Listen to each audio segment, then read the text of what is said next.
normal que você, profissional de saúde, se sinta sobrecarregado e estressado nesse momento difícil. Procure o apoio de seus colegas, familiares e amigos e utilize estratégias para enfrentar este momento, como descansar e fazer pausas entre um turno e outro. Tenha uma alimentação saudável e procure fazer atividade física regularmente, como subir escadas, dançar e fazer ginástica em casa. Nós reconhecemos e agradecemos a dedicação de vocês para salvar vidas. Quem usa máscara ama, tá na cara que quem usa máscara cuida, tá na cara que quem usa máscara sabe que a vida é valiosa. Quem usa máscara salva, usar a máscara salva, usar a máscara salva. Olá, é Ricardo, cafeteria especial para você. Precisamos mudar a nossa forma de atender. Por isso estamos atendendo exclusivamente para encomendas e delivery. Nós queremos preservar a vida de todos. Queremos preservar a vida de todos. Queremos preservar a vida de todos. Faz seu pedido. Enquanto não podemos abraçar você, demonstramos carinho com os nossos sabores na sua casa. Cafeteria especial. Uma cafeteria para todos.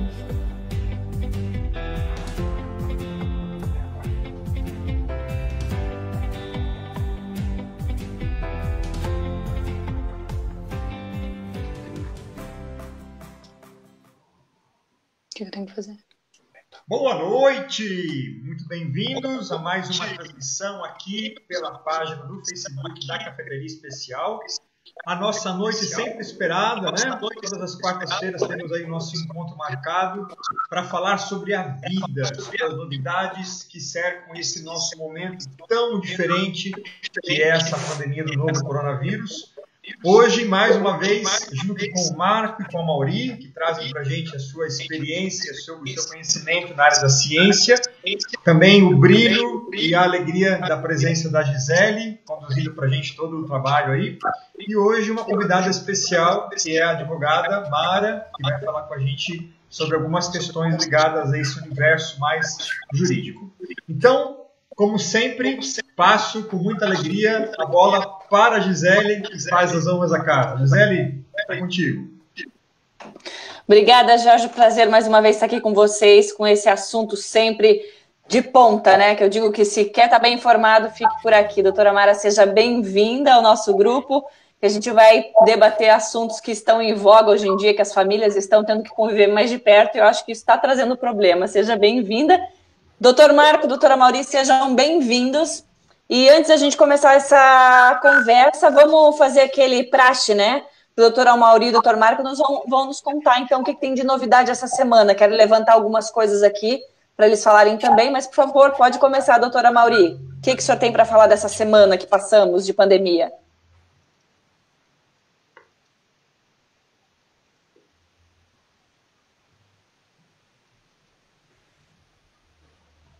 Opa, a Mauri? O Mauri está com... Ele travou o microfone. Agora estamos te ouvindo, Mauri. Boa noite, pessoal. Sétima live. A gente conta nessa sétima live com a presença da doutora Mara, que muito gentilmente aceitou o convite para vir discutir esses aspectos jurídicos, né, que a gente vem enfrentando, algumas famílias vêm enfrentando, diante dessa intempérie, dessa questão do isolamento, e com todos os conflitos que surgem, né, dentro de qualquer família. Eu acho muito importante a presença da doutora Mara hoje aqui, ela vai enriquecer, com certeza, a nossa conversa. Mas eu separei algumas coisas rápidas para a gente começar a refletir um pouquinho, né? Principalmente dois assuntos importantes. Um deles foi publicado na revista Nature, que é uma revista bastante idônea, médica, e que mostrou a maior revisão feita até agora sobre a questão do lockdown, a questão do isolamento, da quarentena, e qual é o impacto, pelo menos qual foi o impacto das medidas de quarentena, uma vez sendo feitas de modo adequado, em relação ao número de mortes. Eles pegaram todos os estudos que foram até então apresentados, revisaram, principalmente de países europeus, eles vão incluir países asiáticos, como Espanha, Itália, França, Reino Unido, Alemanha, os países que tiveram um maior número de casos e que instituíram essas medidas de modo precoce. Veja bem, gente, um negócio bem importante, né, quando a gente fala sobre distanciamento e isolamento social. Essas medidas tomadas em conjunto por esses países conseguiram reduzir em 3 milhões de óbitos, ou seja, foram 3 milhões de óbitos a menos a partir da instituição dessas medidas. Então, se esses países não fizessem a lição de casa, nós teríamos uma estatística de óbitos hoje extremamente superior à que nós temos, que já sem dúvida alguma, bastante alarmante. Isso se deve a alguns dados que a gente já sabia, inclusive eu já conversei aqui na live, de que quando a gente institui essas medidas de precaução, nós reduzimos em 80% a 82% o risco da infecção. Então, reduzindo 80%, 82%, a gente vai impactar naqueles casos que eventualmente podem adentrar o hospital, casos graves, pacientes com comorbidades e que vão a óbito. Eles estão agora, em seguida, fazendo um ensaio, um estudo sobre o impacto econômico da redução desses óbitos. Eu acho que a semana que vem isso deve estar pronto, eu vou apresentar aqui. Então, eu achei muito interessante colocar isso, uma vez que o Brasil, de forma alguma, está fazendo a sua lição de casa, né? Nós estamos com 90 dias, mais ou menos, um pouco mais de 90 dias do início da epidemia aqui no Brasil. E a pergunta que eu mais ouço no consultório e nas entrevistas, nas lives que eu tenho feito já atingimos o pico? Quando vamos atingir o pico? Nós temos recordes, né, diários, número de casos e número de óbitos. Eu falei aqui, se não me engano, 2 lives atrás, que tem estudos que preconizam que nós devemos ser o país com o maior número de casos em agosto. Esses são estudos, modelos epidemiológicos definidos principalmente pela escola britânica. Mas é difícil a gente dizer que a gente vai ter um pico único no Brasil. Eu acho que a gente hoje está entendendo no Brasil com várias epidemias acontecendo dentro da pandemia. Ou seja, nós temos comportamentos diferentes dos diversos estados que a gente tem aqui no Brasil. Então, é difícil você definir um pico para o Brasil. Eu acho que é mais lógico a gente pensar no nível mais local, mais estadual ou municipal. Então, como é que a gente pode ter uma ideia de quando a gente vai chegar nesse pico? Primeira coisa é a gente ter uma análise do número de casos novos, uma análise do número de óbitos diariamente. Todo mundo viu que nesses últimos dias se discutiu essa polêmica oriunda do Ministério da Saúde de tentar mudar completamente a maneira de registrar os casos aqui no Brasil. É importante ressaltar que o modelo que o Brasil utiliza, né, é o mesmo modelo que todos os outros países utilizam. Isso é protocolar. Então, não faz sentido, depois de 3 meses de pandemia, querer mudar as regras do jogo no sentido, na minha opinião, de tentar minimizar o impacto do número de mortes, né? Então, é muito importante que isso fique claro, que nós temos que continuar fazendo como vínhamos fazendo. Me parece que agora, por pressão até do Supremo Tribunal Federal, houve voltamos a fazer o registro de casos como a gente vinha fazendo anteriormente. Por que isso é importante? Porque a análise desse número de casos, desse número de óbitos, ela tem que nos conduzir para uma análise dinâmica. Nós não podemos pensar numa queda que não seja uma queda sustentada. Nós podemos ter índices de óbitos variando de um dia para outro, mas o importante é que a gente tenha uma queda sustentada por pelo menos 14 dias, para a gente poder pensar que realmente a gente atingiu um pico e estamos numa fase de decréscimo do número de casos. É importante, neste momento, frisar que em nenhum local do Brasil a gente atingiu esse tipo de curva. Tá? Então, estamos em franca ascensão do número de casos. Então, não temos a sustentação de queda, que é o que todo mundo está esperando. Então, essa análise do número de casos, do número de óbitos, precisa ser feita, precisa continuar sendo feita, para que nós, médicos, epidemiologistas, todos nós tenhamos uma ideia de como está sendo o comportamento do coronavírus aqui no Brasil. A segunda coisa importante é pensar na taxa de reprodução do vírus. Aquela taxa que eu já falei aqui, que é o Rzinho com aquela letrinha O, né, do lado, que demonstra quanto que um indivíduo infectado transmite o que a gente sabe, que o coronavírus, um indivíduo infectado, ele transmite para mais 3. Essa é a mediana. Temos pessoas que transmitem menos, temos pessoas que transmitem mais. Mas é possível você fazer esses dados a partir desses números que eu falei. Entender o índice de transmissibilidade. Nós temos 3 estados que estão com índice menor que 1 nesse momento. Amazonas com 0,96, o Pernambuco com 0,95 e o Rio Grande do Norte com 0,93.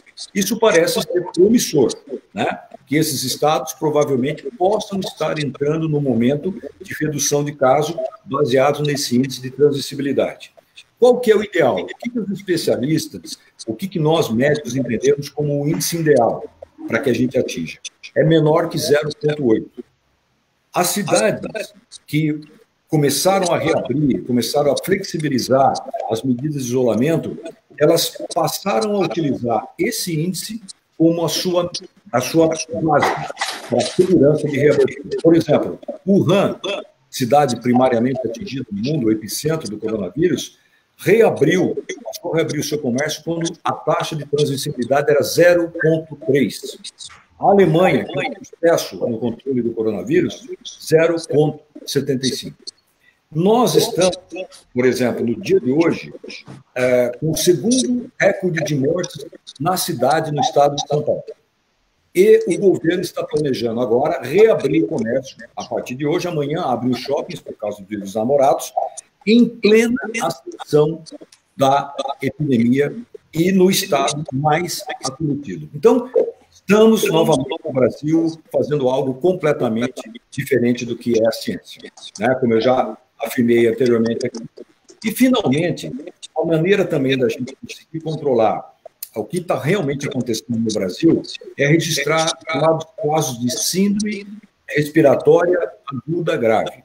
Lembrar que nós estamos numa época onde a maior parte do país, né, enfrenta o seu período de inverno, é possível que tenhamos outros vírus circulando, entre eles o vírus da influenza, então nós podemos monitorar essa síndrome respiratória aguda grave. Hoje o Covid é a principal causa da síndrome respiratória aguda grave, mas lembrar que a gente pode ter outros vírus concorrentes também. Medir esse número é fácil, não depende de teste confirmatório, depende de clínica. O diagnóstico da síndrome respiratória aguda grave é clínico. Então, se a gente registrar o número de pacientes que adentram os hospitais com esse tipo de clínica, nós também podemos ter um número, né, real do que está acontecendo no Brasil. Então, isso aqui, essa abertura que eu fiz é para a gente realmente refletir, que os nossos ouvintes, nossos assíduos ouvintes aí que participam toda quarta-feira com a gente com a live, para que a gente entenda qual é o caminho, né? Então, essa pergunta, estamos chegando no pico? Quando chegaremos? Por enquanto, a gente não tem resposta. Continua a eterna dúvida, né? Pelo menos por enquanto. Doutor Marco, por gentileza, muitas coisas acontecendo essa semana. Quero que o senhor fale a respeito dessa questão de Blumenau ter começado essa semana os testes rápidos, né? A gente até conversou na segunda-feira. Já ouço burburinhos de que não sei se são 100% confiáveis aí. Quero botar essa batata quente na sua mão, mas quero que o senhor fale, então, a respeito disso e também as outras atribuições da semana. Boa noite, Jorge. Boa noite, Gisele. Boa noite, Amauri. Boa noite, doutora Mara Poffo. Seja bem-vinda à nossa live das quartas-feiras, onde nós conversamos um pouco sobre vida e embasada sempre em fatos científicos. Antes de responder a sua pergunta, Gisele, eu li 2 artigos sobre o impacto do Covid na comunidade.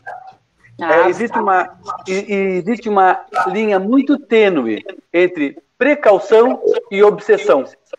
E esse medo que as pessoas têm de pegar o Covid e de ver como vão se comportar, está virando um pouco obsessão para algumas pessoas, especialmente aquelas pessoas que já têm transtorno obsessivo compulsivo. Nos Estados Unidos, elas são de 2% a 3%. Antes da pandemia, hoje ela está chegando a 10%. E pior, as pessoas estão conversando com seus médicos, isso são os trabalhos, os 2 trabalhos que eu li que foram publicados agora, e dizem que eles tinham razão, porque eles estão lavando a mão e não estão ficando doentes, então não é toque. Até o SARS-CoV-2, ele está modificando até o relacionamento entre paciente e médico. É muito interessante isso, sabe? Então eu só queria mostrar que o SARS ela está influenciando todas as áreas do nosso relacionamento. Até as doenças que já são conhecidas, elas estão se agravando com isso. Em segundo, em relação aos testes, e vamos deixar bem claro, para que você quer um teste? Você quer um teste individual ou você quer um teste grupo, comunitário, epidemiológico? São 2 coisas diferentes. Quando você está falando em teste individual, você está fazendo um diagnóstico. Que por um pedido médico, por um apoio ao médico, nós damos um diagnóstico e aquela pessoa tem aquele diagnóstico, a clínica, com o exame laboratorial. Ponto. Epidemiológico, o que é? Eu quero saber rastrear esse vírus na comunidade, eu quero saber por onde esse vírus passou, qual é o bairro de Blumenau que tem mais vírus, gente contaminada com vírus. E isso é epidemiologia. Os testes rápidos, eles não servem para diagnóstico. Eles precisam ser validados.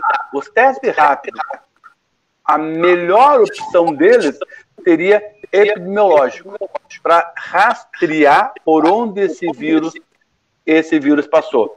Então, eu não sei por que está sendo feito o teste rápido nos motoristas, eu não entendo isso, talvez o doutor Amaury consiga me explicar, porque eu não consigo entender isso. Quando você tem um teste epidemiológico, você tem que saber a quantidade de pessoas, o que vai resultar aquilo e a ação que você vai tomar. Então, isso precisa ser muito claro. Eu vou contar uma historinha real que aconteceu. É o seguinte, uma empresa fez testes sorológicos de todos os funcionários. Mais ou menos 50, 100. 15 deram testes positivos. 2 mulheres não gostaram do resultado, acharam que o resultado não estava correto. Pediram para fazer o outro teste. Aí fizeram o teste PCR. E o teste PCR deu negativo.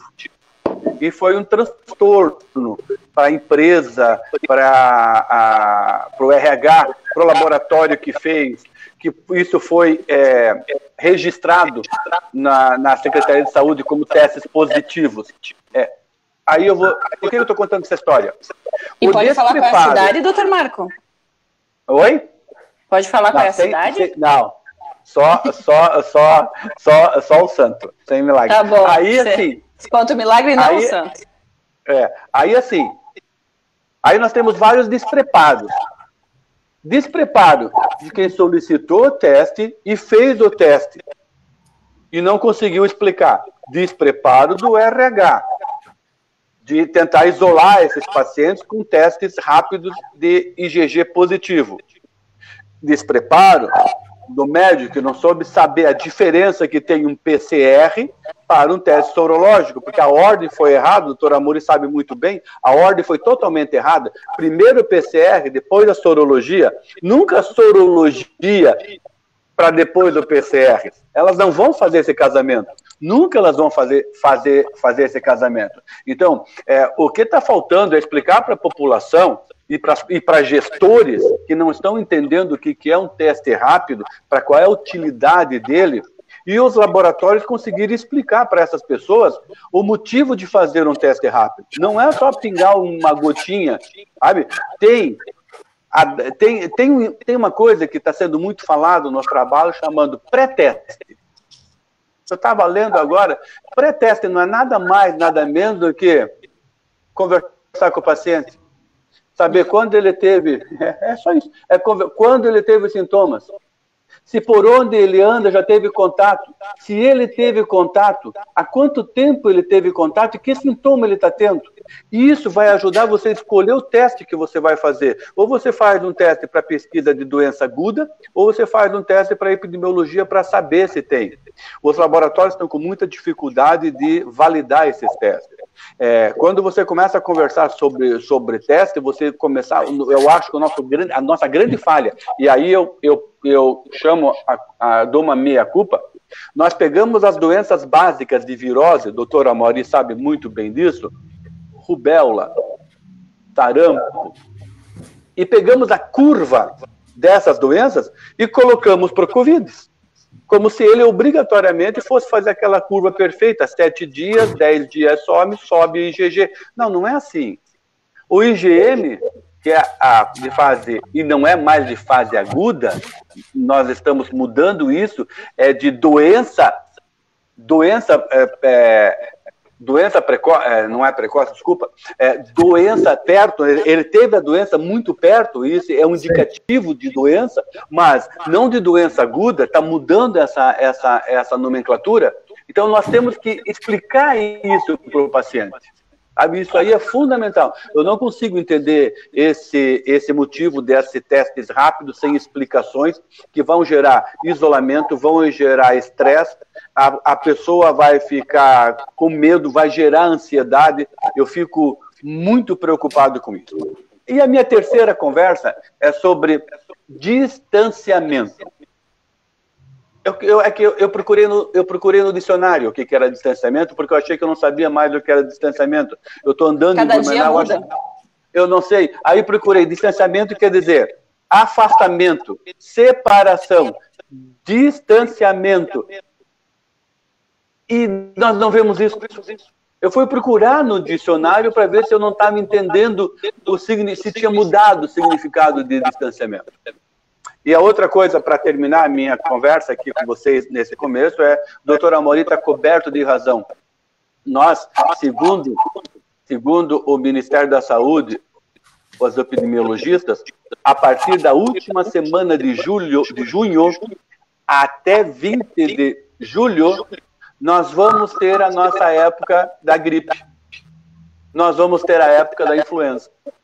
Então, nós estamos esperando, eu escutei uma entrevista do ex-secretário do ministro Mandetta, o Wanderson, e ele foi muito claro nos dias. O sul do Brasil vai enfrentar, na última semana de junho até 20 de julho, a nossa gripe, a nossa influenza circulando, que vai atrapalhar muito o nosso diagnóstico. Eu sou muito a favor de fazer nos laboratórios o perfil viral e a pesquisa de Covid-19. Então, era essa a conversa que eu tinha para hoje. Volta a palavra para você.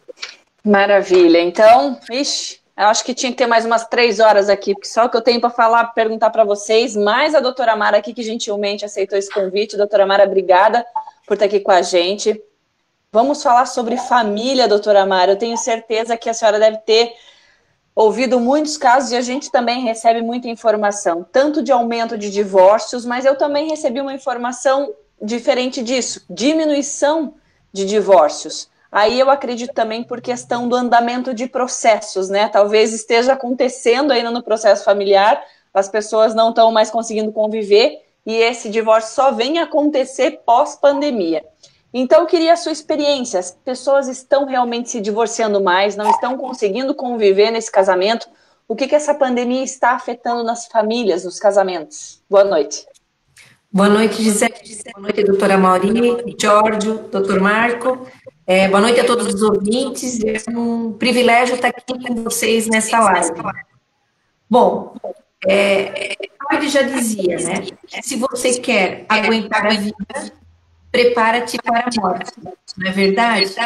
Então, esse momento de pandemia, ele deixou que nós convivêssemos muito próximos de uma realidade iminente e efêmera, que é a morte, a vida e morte.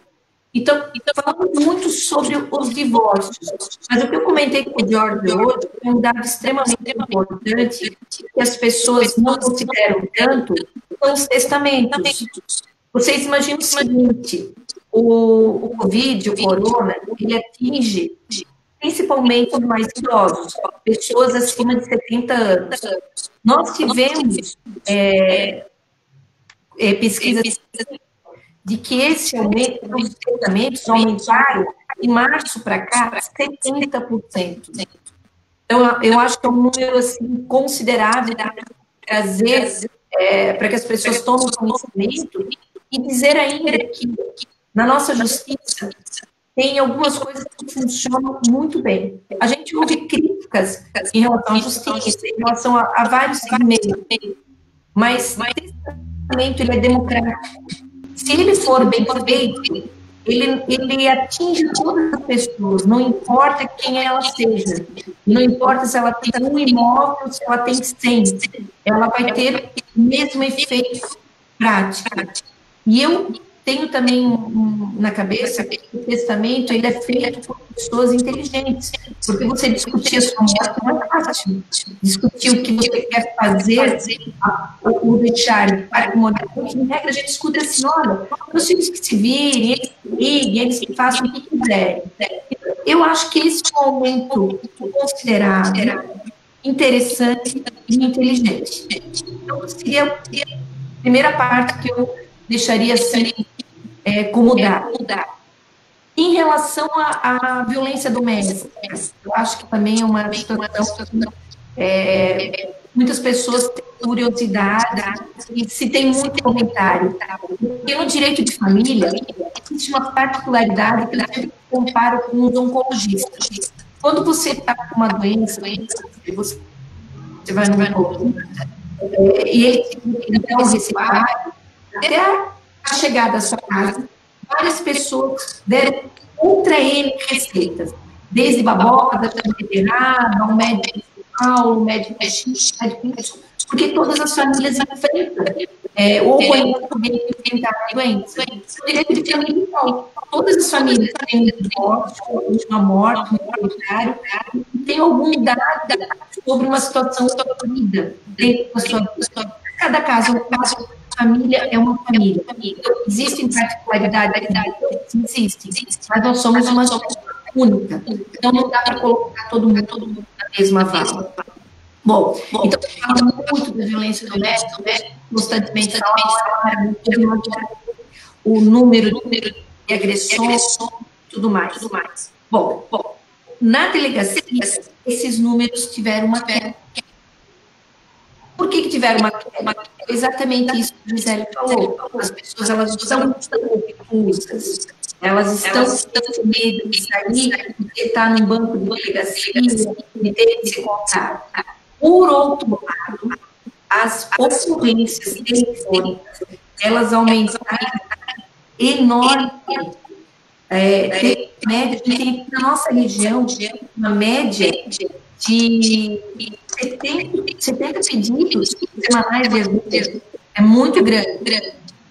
Então, assim, os pedidos junto à polícia aumentaram muito, mas os registros, os BOs, esses diminuíram. Bom, falar sobre o divórcio.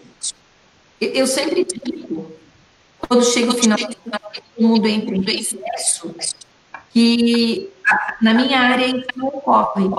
Por quê? É o período que os casais estão juntos.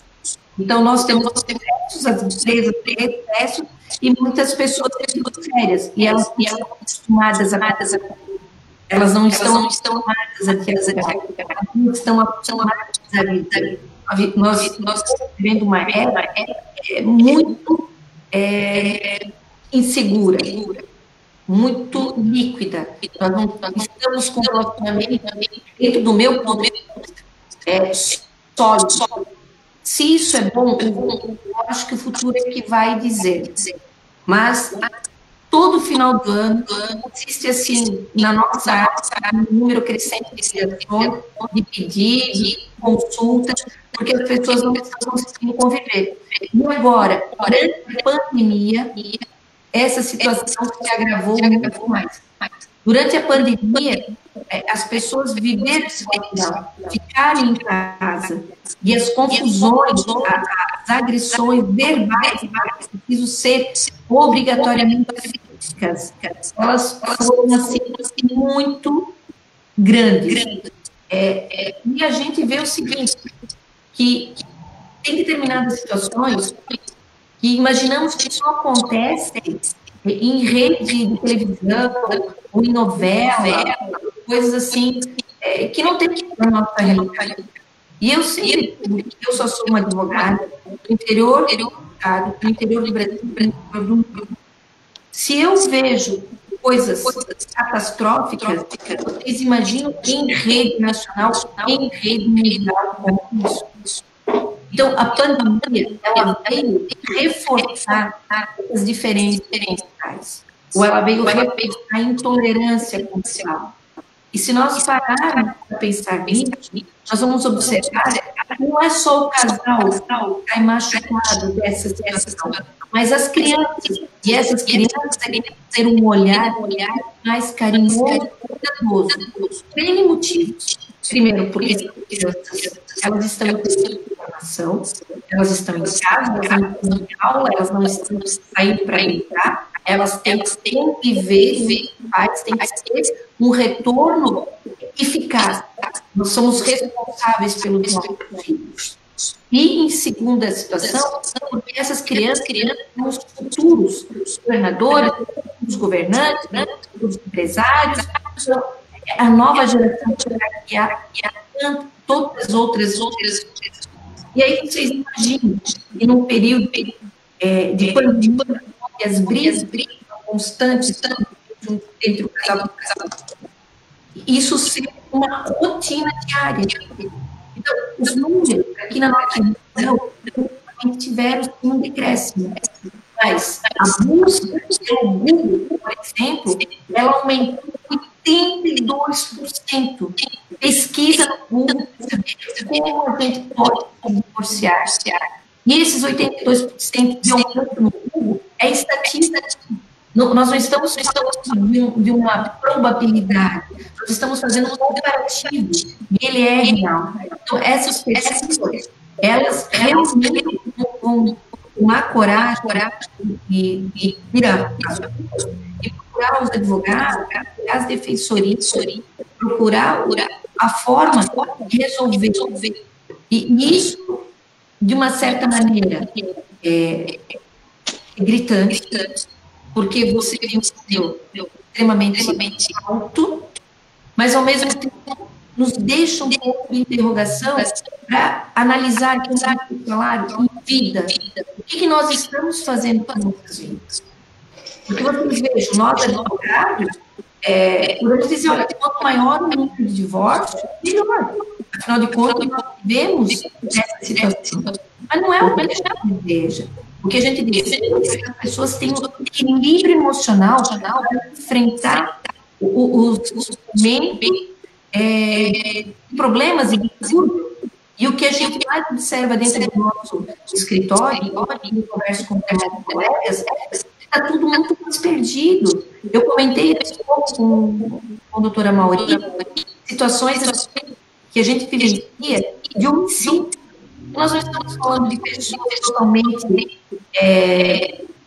desestruturadas, desinformadas financeiramente ou culturalmente. São pessoas eruditas.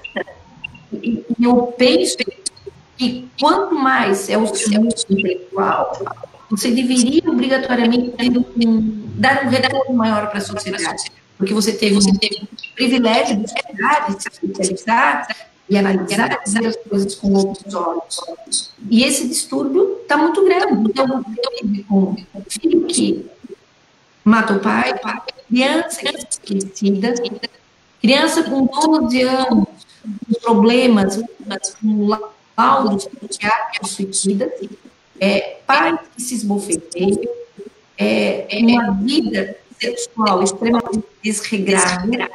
Então, é um novo mundo, e onde eu percebo que a pandemia deixou isso muito mais exacerbado. Agora, a curva, porque nós mesmos, ouvindo o doutor Mauro falar, ouvindo o doutor Marco falar, a gente toma uma outra situação de realidade.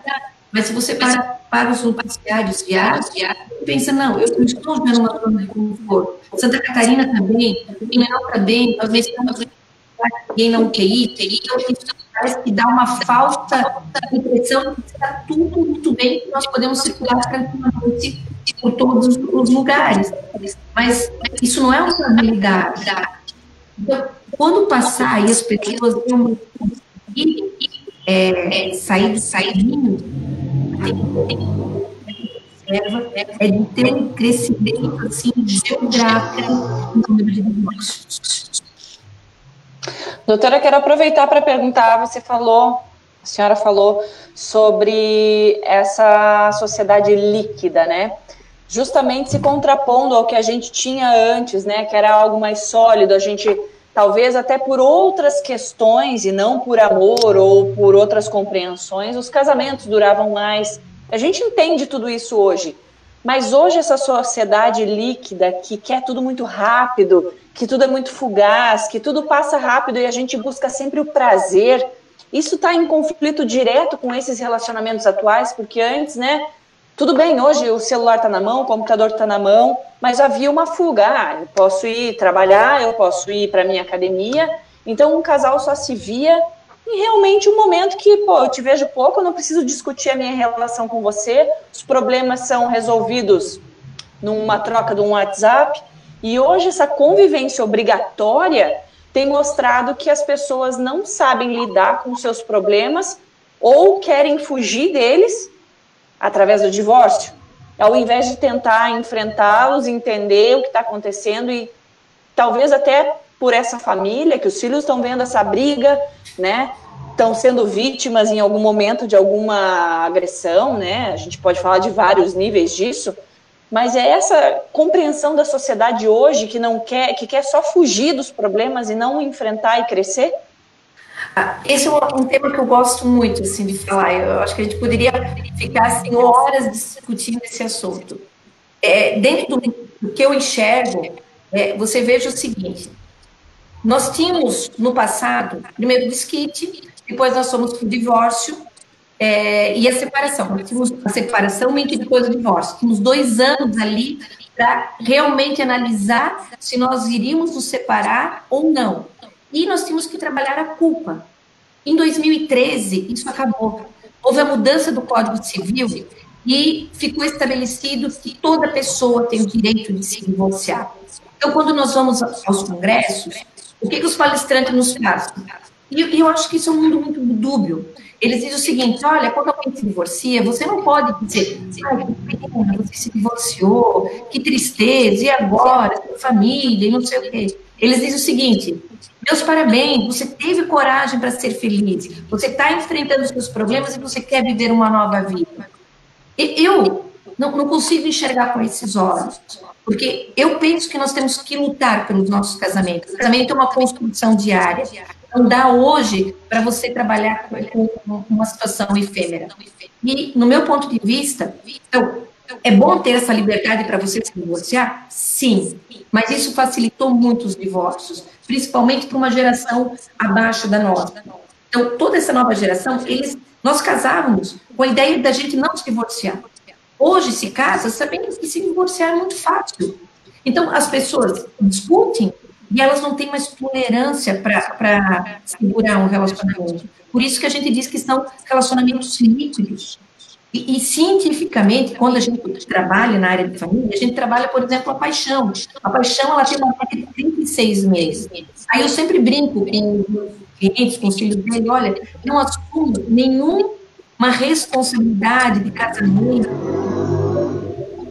patrimonial ou gravidez nos primeiros 36 meses. Porque eu até penso que o doutor Mauro e o doutor Marco podem até explicar melhor como o nosso cérebro funciona. Ok, cada um faz o que entender. Aí nós falamos dos 7 anos, e eu fico muito triste de falar, crise de 7 anos. Cientificamente também não é assim que a gente trabalha com crise de 7 anos. A gente diz que os 7 anos é um período de estabilidade, quando os cônjuges, eles vão se confundindo. Porque quando uma pessoa chega para se divorciar depois de 10, 15 anos, com raras exceções, obviamente, toda regra tem exceção, porque muitas pessoas aguentam por determinados motivos, mas quando elas se divorciam e elas falam muito mal do seu parceiro, a gente vai verificar que eles são muito parecidos, porque a convivência deixa as pessoas parecidas. Por isso que os 7 anos, desses 7 anos, é o período da estabilidade. Então, no meu ponto de vista, lógico que era ruim no passado, os nossos pais não se divorciavam e ficavam com aquele estereótipo negativo. As mulheres aguentavam tudo e mais um pouco. Mas até onde toda essa liberdade? Sabe? Eu penso que hoje não existe um equilíbrio nas relações. Esse equilíbrio das relações, ele vem de baixo para cima. É lógico que a gente não vai conseguir fazer uma legislação que agrade todo mundo, mas essa facilidade, ela me assusta. Até mesmo hoje eu estava lendo um artigo, estou aqui listas nossas, estudos feministas, e o primeiro artigo abordado é sobre a responsabilidade civil das separações. Então, já está se cogitando hoje, esse artigo atual, é desse mês, e discutir paralelamente o que se discutia dentro da separação. Então, não é que eu seja contra o divórcio imediato. Eu sou contra esses rompimentos fugazes, esses relacionamentos líquidos, porque esses relacionamentos eles envolvem muitas pessoas. A partir do momento que eu me caso, eu deixo de ter o meu status de solteiro para ter um status de casado. Isso muda, é uma opção minha, muda. Eu não estou proibida de me separar. Cuidar muito com a minha alma, mas eu acho que eu deveria ter uma cautela. E hoje, vamos falar um pouco da Maria da Penha junto com isso. Nós sabemos que a Maria da Penha, ela protege as mulheres. E, no meu ponto de vista, a Maria da Penha, ela deve proteger a violência doméstica. Porque é óbvio que as mulheres têm muita força física, que elas ainda no mercado de trabalho acabam em regra dos seus homens. É óbvio que existem algumas diferenças, mas nós estamos cotidianamente lutando cada vez mais por igualdade. E eu acho que essa igualdade, ela vem naturalmente. E quando nós temos uma lei que protege exclusivamente as mulheres, nós estamos participando dessa igualdade. Porque os homens também sofrem terrorismo psicológico, os homens também apanham, os homens também ficam reféns. Hoje nós vivemos uma sociedade que tem muitos homossexuais, eles também sofrem violência doméstica, também sofrem terrorismo. Nós temos um relacionamento, principalmente nas classes menos favorecidas, de crianças, meninos que são abusados, apanham muito, e eles não têm o privilégio de Maria da Penha. E a Maria da Penha faz testamento, Maria da Penha, pensão alimentícia, são institutos muito eficazes no nosso país. Eles trazem resultado. E se você é um homem, se o doutor Marco apanhar hoje em casa, ele vai ter que fazer um BO. Normal. Se a mulher dele apanhar, ela tira ele do lar. Lógico que quem bateu tem que sofrer as sanções. Mas eu quero colocar nós todos no mesmo patamar. Eu não sei se eu estou sendo um pouco utópica, mas quando a gente fala de vida, e eu acho que a gente busca sempre uma vida melhor, é isso que a gente deveria visualizar. Mas é o desejo, né, doutora Mara? É o desejo de que todo mundo se respeite. Pudesse receber o mesmo tratamento, o mesmo direito. Não sei se eu falei demais, até peço desculpas. Vou pedir para a senhora falar mais um pouco, porque o Jorge tem uma pergunta aí para fazer de alguém que está nos assistindo. Muito bem, então. Vamos tentar aqui transmitir. Eu peço até desculpas para quem está em casa. Hoje nós estamos com um eco na transmissão aqui e a gente não sabe onde é que está vindo ele. Tá? Então, me perdoem pela falha técnica Estamos com uma dificuldade de conseguir te reduzir esse eco. Mas o Éder perguntou para você, Mara, o seguinte: existe nessa pandemia, de maneira particular, muitos casos envolvendo questões trabalhistas, né? Apareceram com mais intensidade.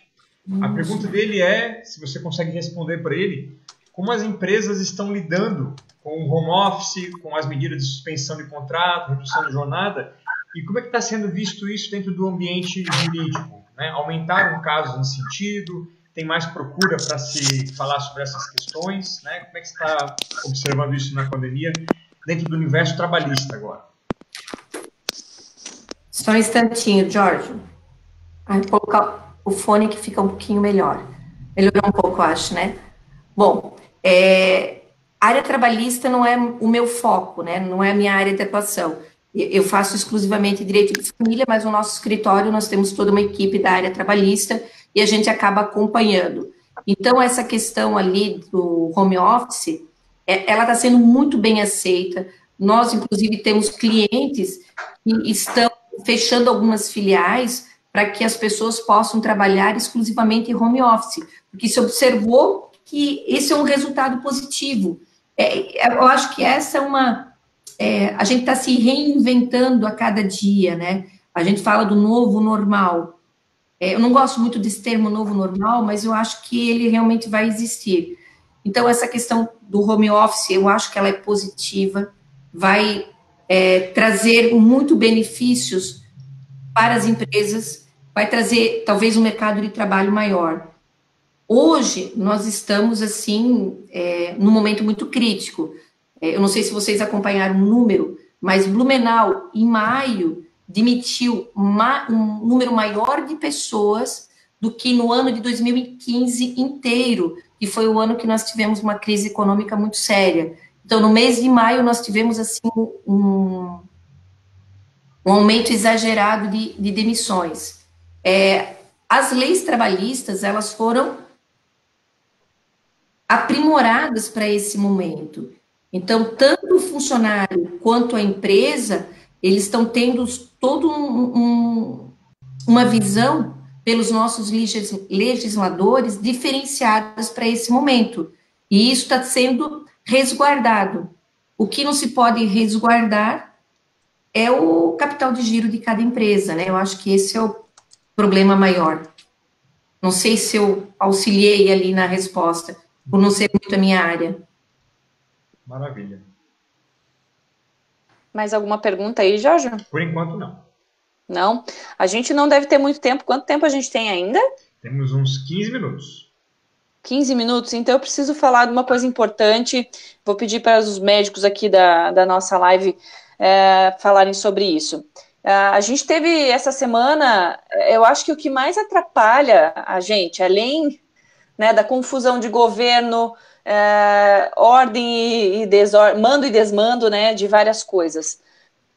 Como se não bastasse só aqui no Brasil, ou Estados Unidos, ou em outras nações, esse tipo de erro, a OMS veio falar que a transmissão por assintomáticos era quase zero, praticamente no mesmo dia ou no dia seguinte já desfez essa afirmação, diz que continuava transmitindo. Isso gera um belo transtorno aí para a nossa cabeça, né? Porque a gente já não sabe mais o que acontece, mas eu acho que ressalta ali o que os doutores falaram, tem que continuar mantendo o nosso cuidado. Queria só um breve comentário deles sobre essa afirmação e depois desafirmação da OMS. Bom, o que aconteceu, na verdade, não foi bem uma declaração oficial, mas foi uma entrevista de uma secretária de epidemiologia da OMS, onde ela coloca em palavras assim que ficaram um pouco dúbias a questão do assintomático ou do pré-sintomático. Deixa eu fazer rapidamente uma abordagem sobre isso para tornar claro.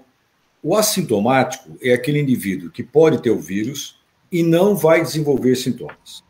O pré-sintomático é aquele indivíduo que está hoje bem, amanhã ele começa a desenvolver sintoma, mas hoje ele está transmitindo.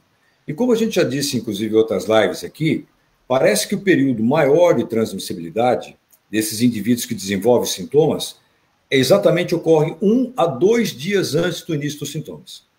Então, esse indivíduo ele não tem sintoma hoje, mas ele é um transmissor importante e amanhã ele passa a ter sintoma. Então, a gente chama de pré-sintomático e o assintomático é aquele que não vai desenvolver sintoma em nenhum momento. Foi uma pena essa declaração, porque essa semana mesmo saiu uma excelente revisão numa revista chamada Annals of Internal Medicine, que fez exatamente, o tópico era transmissão assintomática do coronavírus.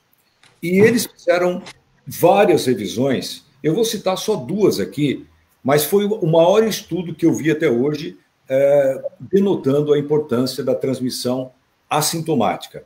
Eles pegaram, por exemplo, existe uma cidade próxima a Milão, ali na região da Lombardia, na Itália, que é uma cidade muito pequena, mas que ela tem servido, por ser uma cidade pequena, ela tem servido como um modelo epidemiológico, um modelo como o vírus se comportou ali na Itália. Né? Todo mundo se lembra da trágica experiência de Milão e de outras cidades da Lombardia, com alto índice de mortalidade, principalmente na população idosa. Mas veja que interessante, essa cidade ela chama-se Vó, exatamente isso, Vó. Ela fica ali, então, na região da Lombardia. Eles fizeram 2 amostragens sorológicas, utilizando o teste de imunofluorescência, que é um teste bem confiável, para determinar quantas pessoas tinham sido infectadas pelo coronavírus, né, pelo SARS-CoV-2. Fizeram em 2 fases. Na primeira fase, eles pegaram 2.800 pessoas e na segunda fase, 2.343 pessoas, né, só residentes ali da cidade. Isso quase que chegou a quase 90% da população foi testada.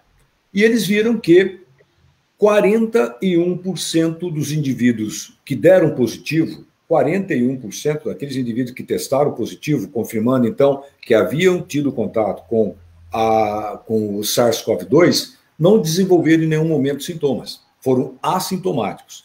Mas só que quando você vê o contexto da transmissibilidade, você entende que esses indivíduos contribuíram, sim, para que a infecção fosse transmitida.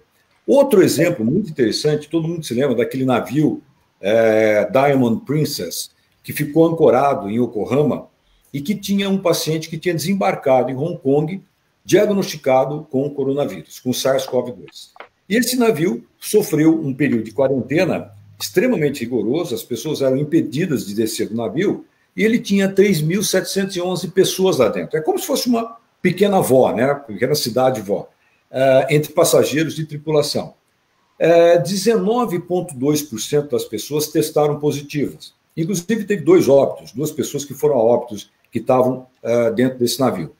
46% não tinham sintomas. Então, essa revisão extensa que foi feita mostra que uma mediana de 40% a 45% dos indivíduos contaminados são assintomáticos. O que fica? Qual é a dúvida?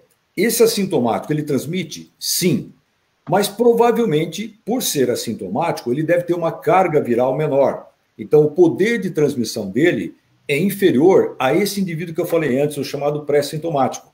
Esse indivíduo vai ter uma carga viral maior, ele vai desenvolver sintoma, então ele pode levar essa transmissão, como a gente falou no início dessa apresentação, para 3 ou mais pessoas.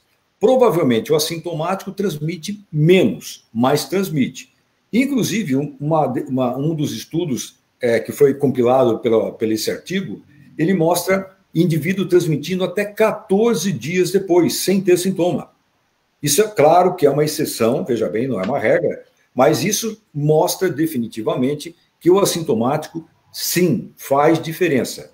E, infelizmente, no mesmo dia que houve essa declaração, nós tivemos declarações oficiais aqui por parte da Presidência da República, dizendo, tá vendo?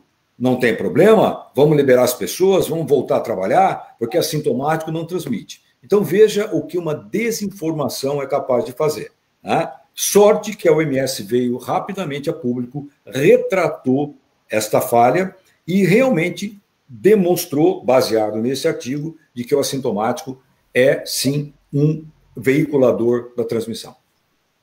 Perfeito. Doutor Marco, quer comentar alguma coisa sobre isso? Eu tenho mais uma pergunta para vocês aqui. Quero. Bem interessante. Sim, assim, ó, por favor. E tudo que aconteceu podia ser resolvido na hora, porque era uma entrevista.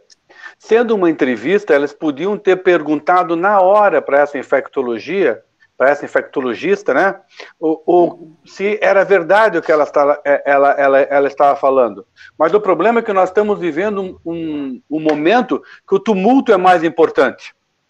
Colocar dúvida nas cabeças das pessoas é muito mais importante, dá mais notícia, dá mais manchete, certo? Nós tivemos mais manchetes do que essa entrevista que essa infectologista falou, do que quando a OMS se retratou.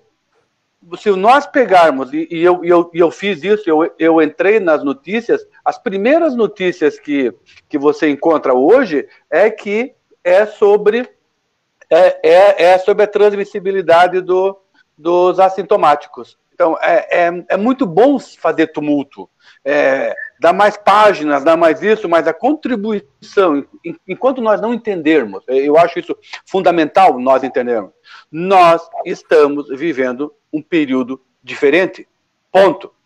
Nós temos que tomar cuidado. O microfone, aquilo que se fala hoje do microfone, faz as pessoas pensarem, faz as pessoas agirem. Então, está muito perigoso falar alguma coisa e ser mal interpretado, porque está todo mundo muito ansioso, querendo resoluções, e nós não vamos ter resoluções. Esse mundo que nós temos agora, 2020 vai ser lembrado pelo...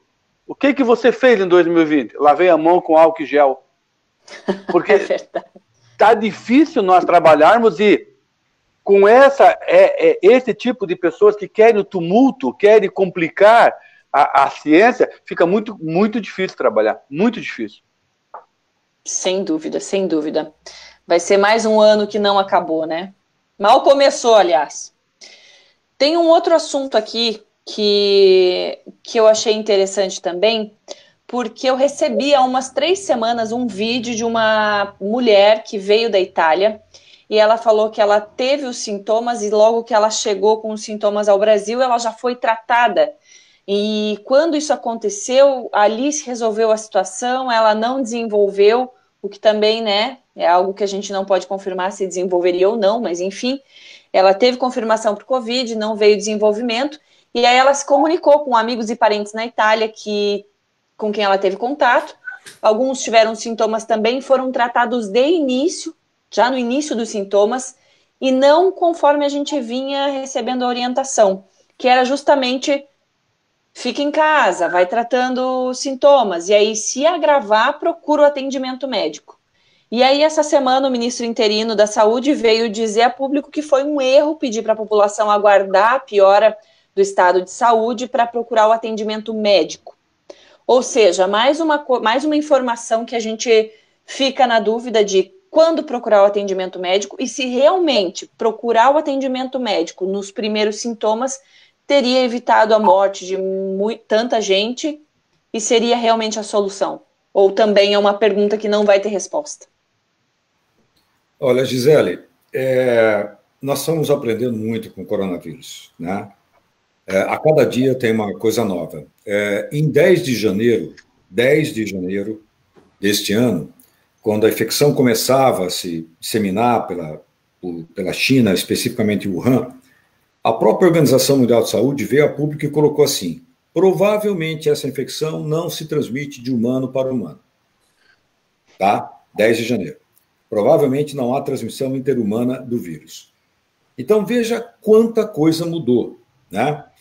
Isso que você se refere foi uma coisa que eu sempre defendi desde o início.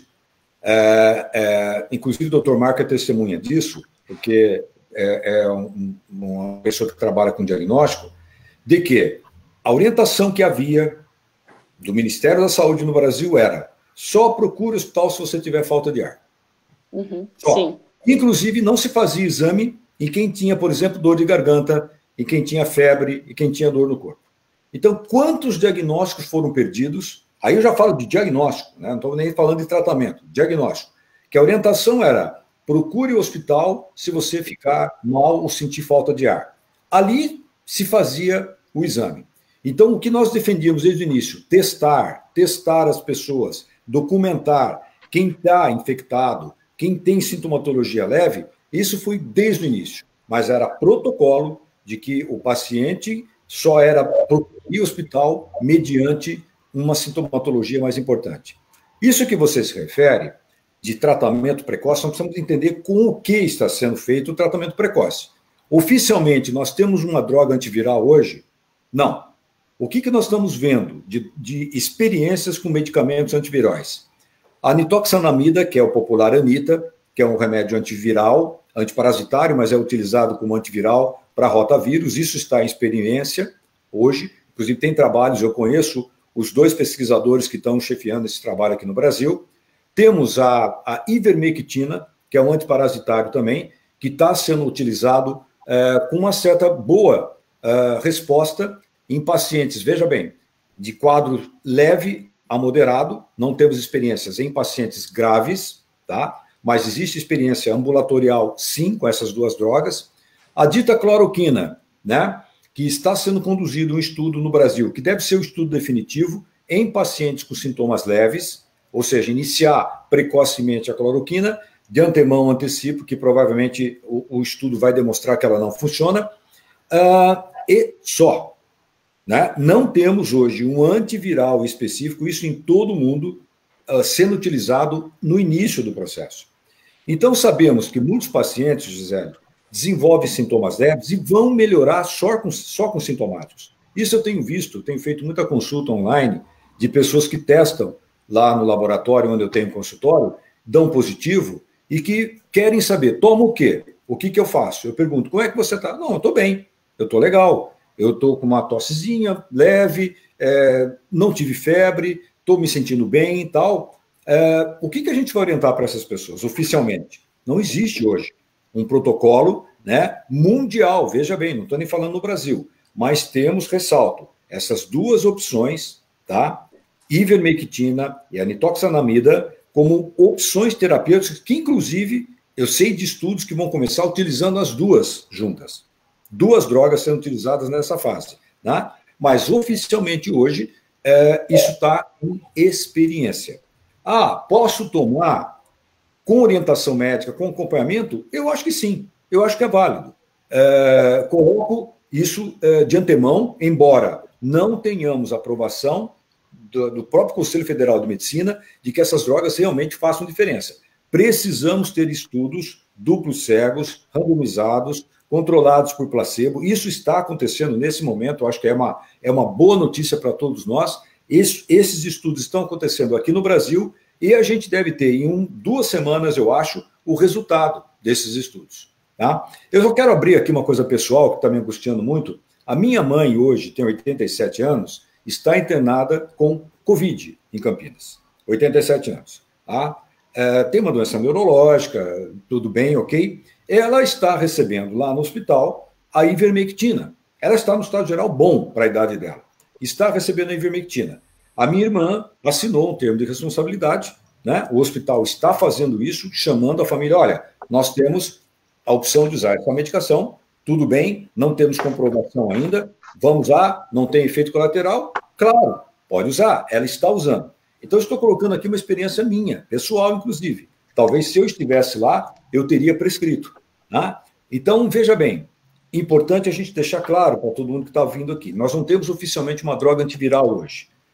Que bom que se daqui a 2 semanas a gente voltar a fazer nossa live e a gente dizer, pessoal, vamos tratar os casos iniciais com ivermectina sozinha, ou mais a nitoxanamida, ou as 2 associadas. Espero que a gente traga essa notícia aqui.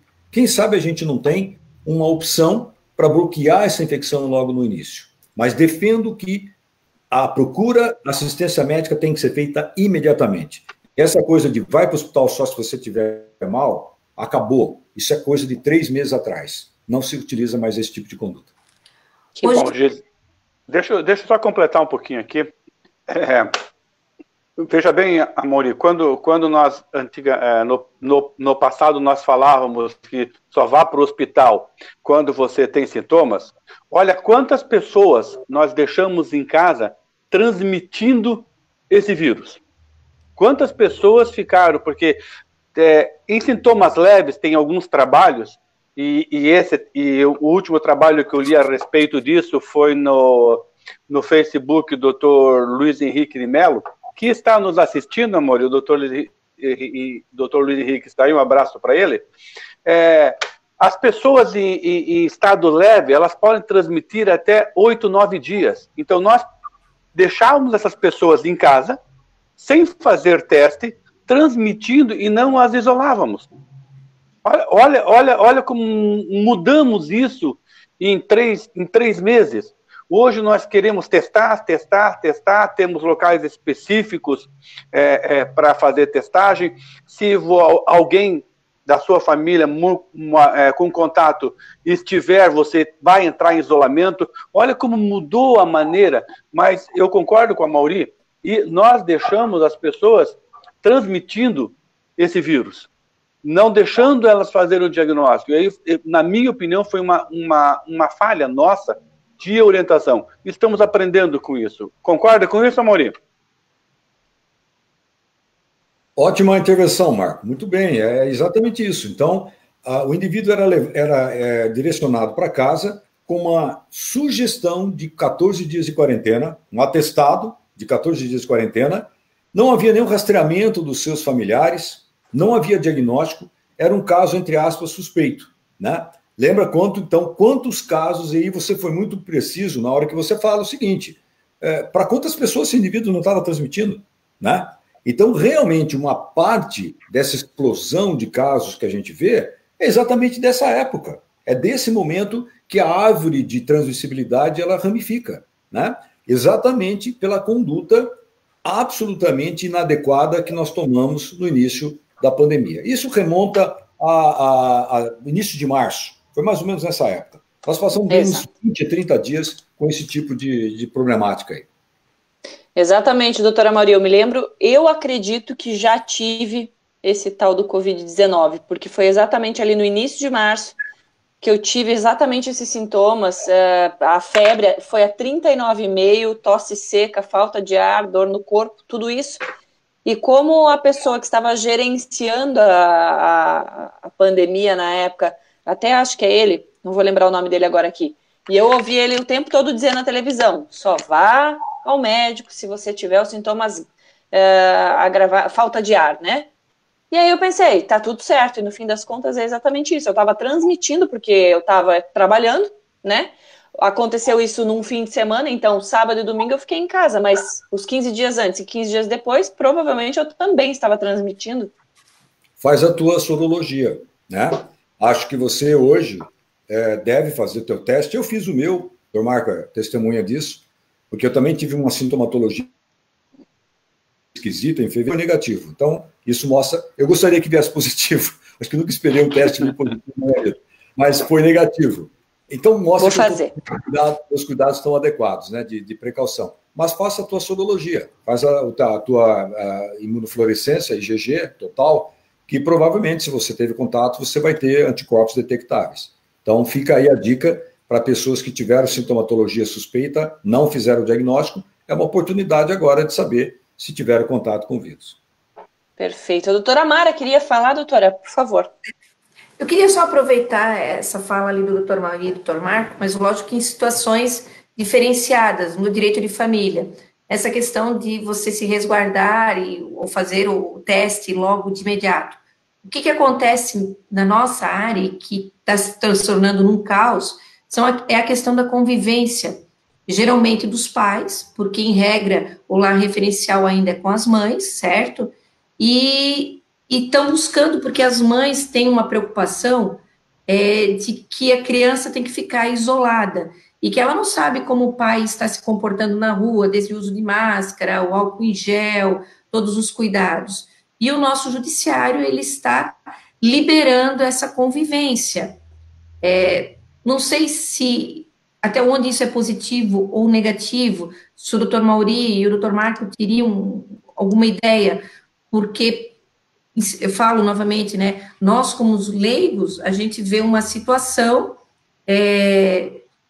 mas não colocamos talvez a doença em primeiro plano. A gente está vivendo uma rotina de afeto, e os pais, obviamente, querem estar com seus filhos e não querem conversar só por vídeo, porque o vídeo é frio.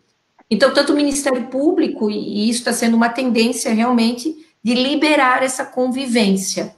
E se isso é positivo ou não, cientificamente e na área médica?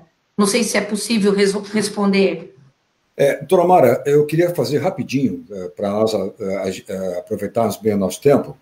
Eu quero fazer um comentário em cima do que a senhora coloca, que eu acho muito importante, né? Essa questão dos pais separados, né?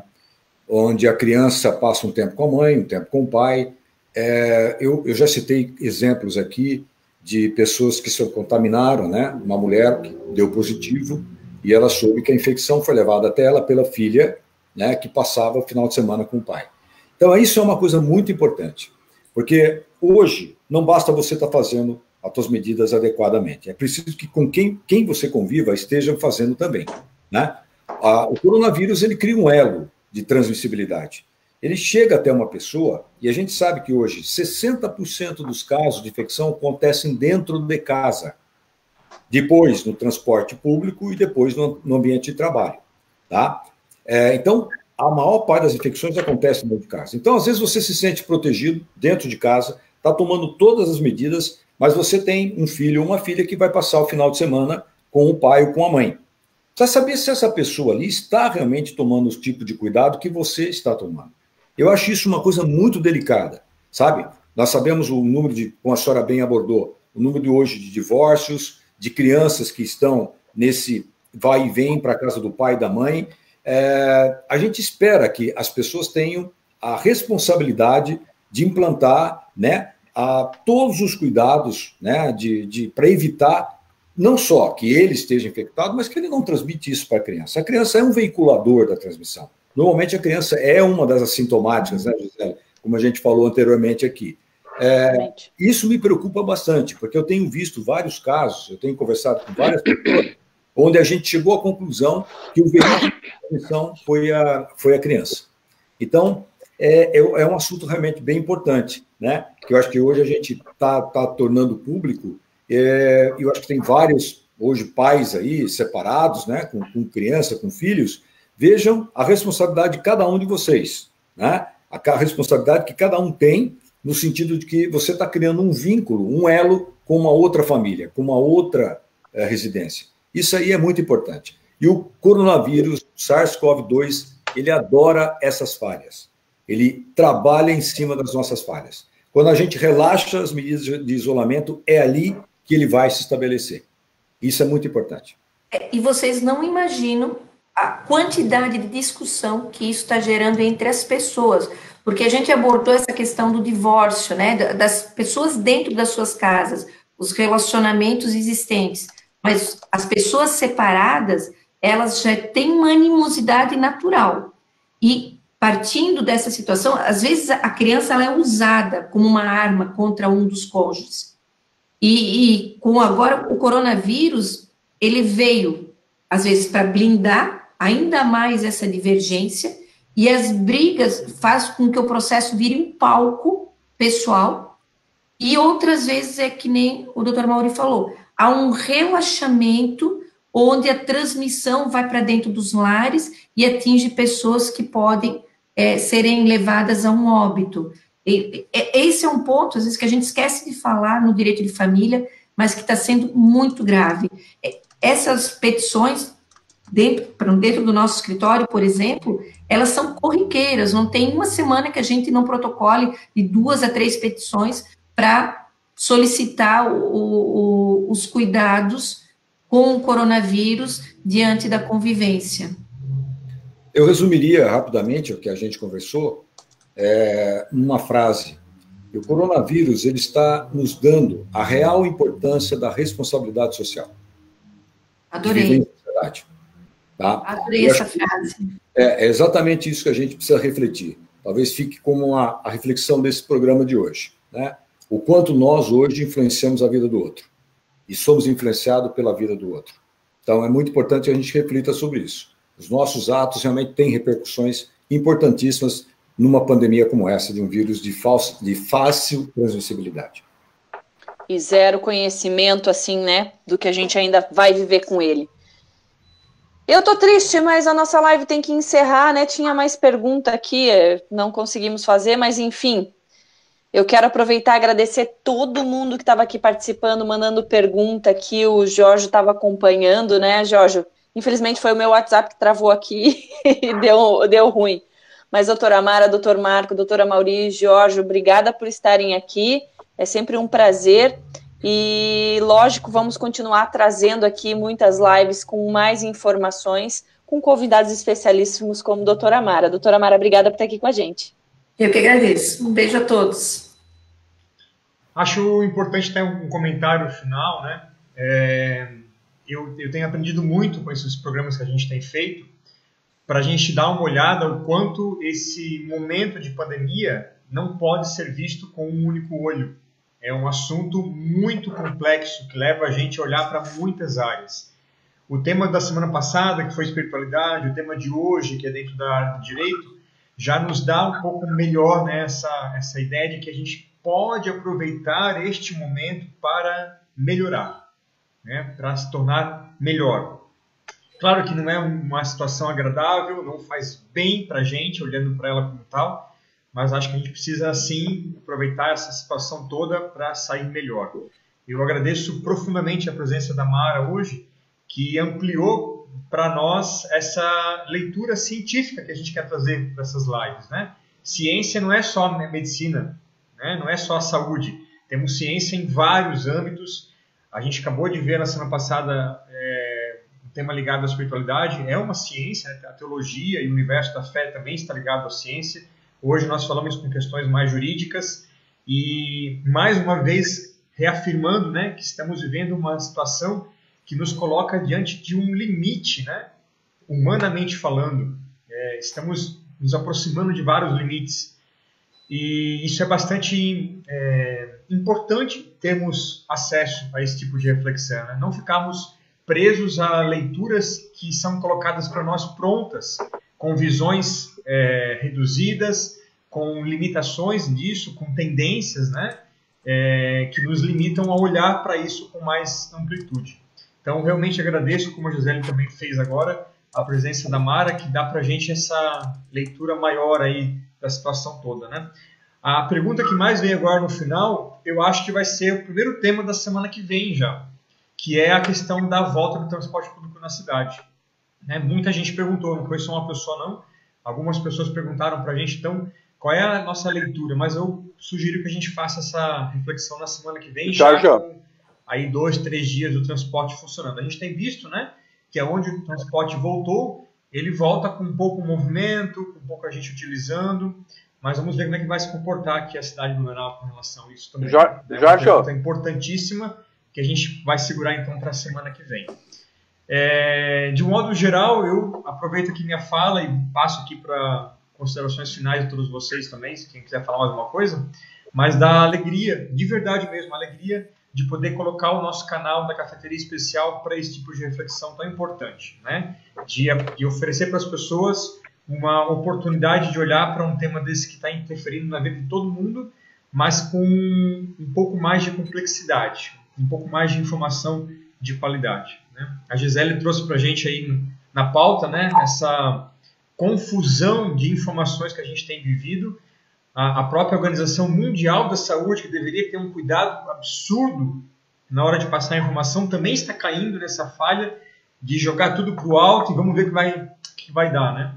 E se corrigiram, é verdade, já trouxeram para a gente a informação correta, mas isso confunde bastante a gente e causa muito problema. Então, que esse nosso momento de live pela vida seja realmente um olhar profundo de cuidado, de atenção para a vida, né? Para a vida de todos nós. E a nossa vida não é só saúde, não é só direito, não é só espiritualidade, a nossa vida tem tudo isso junto, misturado, né? Então, obrigado, gente. Obrigado pela oportunidade de a gente poder estar aqui reunido, compartilhando tudo isso junto, né? E ampliando a nossa maneira de ver. Gisele, mais uma vez, muito obrigado. Né? Você está numa corrida tão louca aí, fazendo tanta coisa ao mesmo tempo e não dá um tempinho de parar um pouquinho de vir com a gente aí. O Marco... Quando é de coração, tem que ser assim. Que bom, obrigado de coração mesmo. Marco, muito obrigado pela tua atenção, né, de colocar para a gente toda essa reflexão sempre atualizada, sempre muito pontual, né? E coloca a gente a par do que está acontecendo de fato. O Amaury... Jorge, pois não? Só deixa eu deixar uma colocação para a semana que vem. Claro. Os ônibus vão voltar. Um ônibus tem 14 metros de comprimento. Ele tem uma largura de 2,5 metros a 3. Como é que nós vamos colocar 25 pessoas dentro desse espaço, respeitando o afastamento social, a distância de uma pessoa para outra? Como é que nós vamos conseguir fazer isso? Vamos pensar para conversar semana que vem. Temos que falar sobre isso mesmo, né? A gente infelizmente, eu me permito falar isso agora no final, infelizmente nós estamos vivendo aprendizados pelo mundo inteiro. E por que o Brasil não está aprendendo com tudo isso, né? Estamos aí ascendendo os casos, o número de pessoas infectadas continua aumentando, o número de óbitos continua aumentando, e a gente está abrindo tudo, né? Não está esperando a coisa se normalizar, ou pelo menos estabilizar, reduzir. A gente está começando tudo errado de novo, né? Tudo errado de novo. A gente parece que não está aprendendo. Mas nós temos leitos de UTI disponíveis. Mas nós temos um pouco mais de condições. Mas a questão não é só isso, né? A questão vai muito além. E a gente, infelizmente, está perdendo a chance de fazer melhor do que foi feito lá fora, né? Os países... Leito de UTI disponível é igual seguro. É bom ter, mas melhor se não usar. Claro. E a gente está aí, né? Colocando de novo, né? Temos condições, mas não é essa a situação, né? Não é essa a questão. A questão é a vida em primeiro lugar, né? E a gente está de novo esquecendo isso, uma pena. Amaury, uma palavra final? Não, eu quero deixar o meu agradecimento à doutora Mara, novamente reitero aqui a brilhante participação dela, mais uma live que a gente sai aprendendo, né? Eu entro aqui e saio com conhecimento, isso é muito importante. Acho que isso é a coisa mais rica que a gente tem observado com o nosso contato. Ao meu amigo Marco, um abraço, a você, Giorgio, e a nossa grande chairman, que é a Gisele, né? A condutora brilhante do nosso debate de toda quarta. E confesso para você que eu tenho feito algumas lives, mas essa é melhor, tá? Já estou ansioso pela próxima. Não sei se a gente, de repente, não vai aumentar para 2 por semana. Vamos pensar daqui a pouquinho sobre isso. Essa é melhor porque é a nossa, né, Maurício? É a nossa. Um abraço a todo mundo, muito obrigado. E deixa um abraço para o Dr. Luiz Henrique Mello, que o Marco falou, que é um grande amigo nosso em Joinville, é um mestre da infectologia. Marco, vamos convidar o Luiz para uma dessas participações, né? Vamos convidar. Grande amigo nosso de Joinville. A propósito, né, já que é de Joinville liberou os ônibus lá e estava só foto bombando de ônibus lotado. Acho que é bom trazer ele. Então tá bom. Gente, fiquem bem. Até mais. Tchau. Até, valeu, gente. Tchau.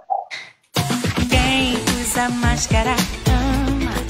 Tá na cara que quem usa máscara cuida.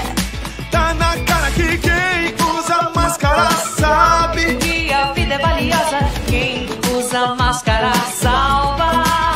Salve o super-herói de máscara do bem. Ao cobrir a boca e o nariz também. É só parar pra pensar e enxergar que o legal agora é usar a máscara. Tá bonito, protegido, tá de máscara. Tá unida com a vida, tá de máscara. Salve simpatia, salve empatia. Usar a máscara